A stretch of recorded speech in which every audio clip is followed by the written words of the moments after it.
Assalamualaikum barliq Sharq Turkistonlik aziz vatandoshlar. Hammalarninki bugungi xayrli bo'lsin. Qozog'istondagi aziz qarindoshlarim, qozoq qarindoshlarim, uyg'ur qarindoshlarim va yaqin yog'i ba'zi fikrlar bo'layotdi.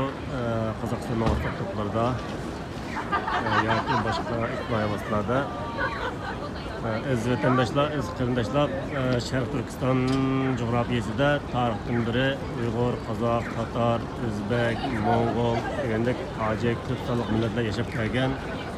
Hem bu Sharq Turkiston davlatininki hem quruvchilari hem davomli tajovuzlar kelsa, birga taqobil turgan biz qon qarindoshlar.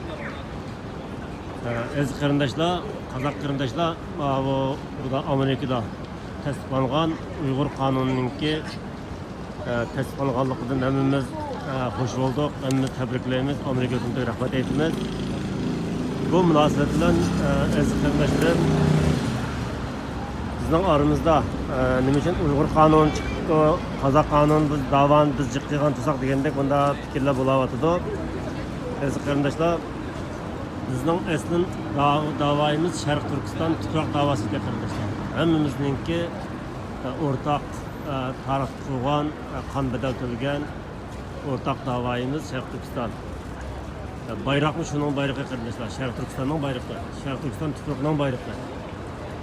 Hamda bu Uyg'ur degan bu chet eldagi bu davoninki qalbini kim yasab chiqqan degan temada biroz to'xtalish kerak.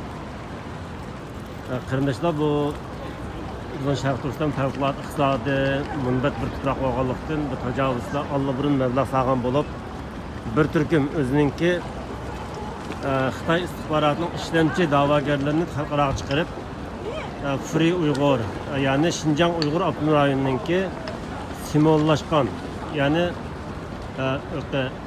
o'xshatgan hamda degan toshqa ishida biz Sharq Turkistonda 1949 Xitoy tajovuz qilib kirgandan keyin Xinjiang degan nomi o'zgartirildi, Xinjiang Uyg'ur deb.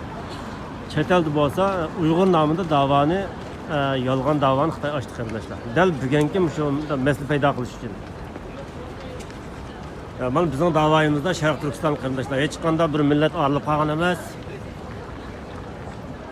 Mana bu rasmda Uyg'ur, Qozoq, O'zbek, Qirg'iz hammamizninki mana xo'rlanayotgan Xitoyning jazo lagerlari sababli vatanimizni dunyo og'ritayotgan hamma qarindoshlarimizninki davosini qo'shib qilyapmiz. Hem davomli qo'shib qilamiz qarindoshlar.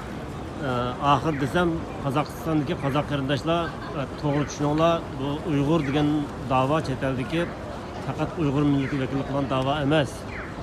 Faqat bu Xitoylarning yasab chiqqan Xinjiang Uyg'ur avtonom rayon degan yasab qo'ygan ismininki chet eldagi o'xshatilgan davo qilibi bu.